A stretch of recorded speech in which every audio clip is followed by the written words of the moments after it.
Mama, may I have cookie? No, Diabito. Roll back to kitchen.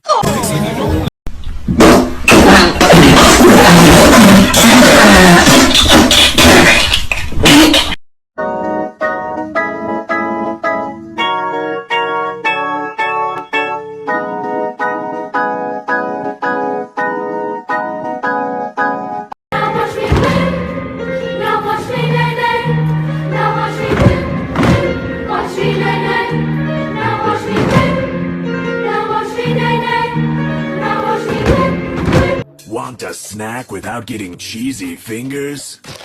They're called Cheetos for a reason. Yeah. My girls, everyone told me, and they all eat rainbows and poop butterflies. That's beautiful, Katie.